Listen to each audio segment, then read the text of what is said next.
William, it's so great to meet you. Nice to meet you, Serena.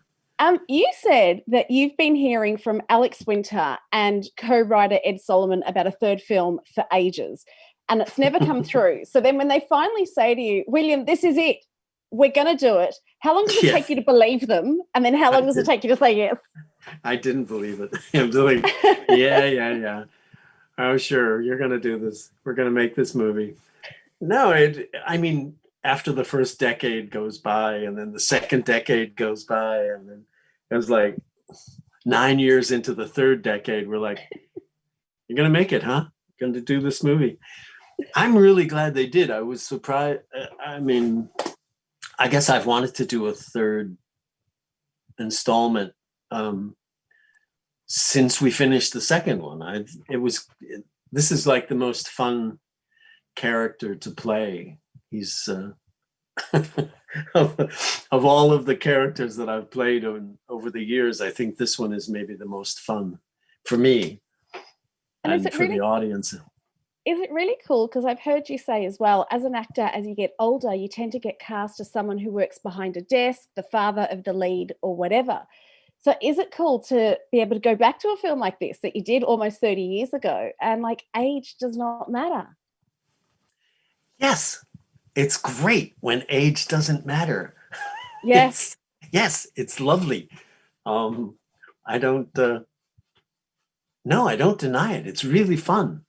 It's really fun. And the thing about, and because he's the Grim Reaper, it's like, he's kind of timeless. He's, I was too, one of the problems when we made Bogus Journey was that I was so young. They wanted Christopher Lee, remember, from the Hammer movies and so on, or Christopher Lloyd or Christopher Lee. They wanted somebody who looked really old to, he's the Grim Reaper. He's got to be 10,000 years old. He can't look like a young man. And I was a younger man then. But so I've aged into it, I guess. And now it doesn't matter. But then you get to go back and you get to have fun and you're so excited on your first day that you walk away with an injury. But what I don't understand is, how do you sprain your wrist playing hopscotch? Like, that has to be one of the safest things. I know. I fell. The robes were just an inch too long. And I'm wearing these boots with soles on them that are like this big. I don't know if you can see.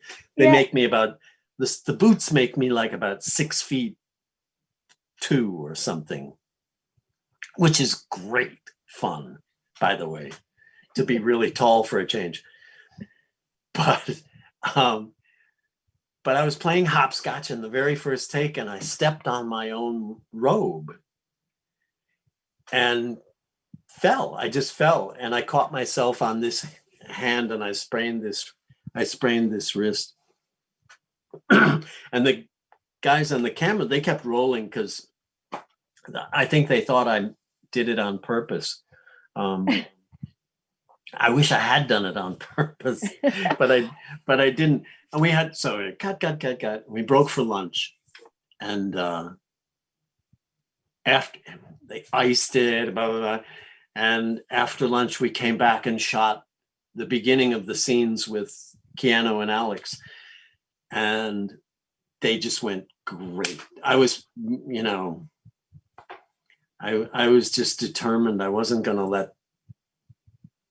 I wasn't going to let a sprain get in the way. It's like, let's go. Come on. Yeah.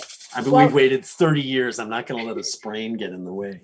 Well, it didn't. And it was so much fun. Before I let you go, at the end of this, I was so emotional. How did you feel when you walked away from this? I felt kind of wonderful. I felt like we had sort of finished something. It was a trilogy, I suppose. I don't think when they made the first one, they expected they were going to make a second and a third. And, but in a kind of a wonderful way, they tied the first two of them into the third. And there's something very satisfying about the way that they close the book, I think anyway.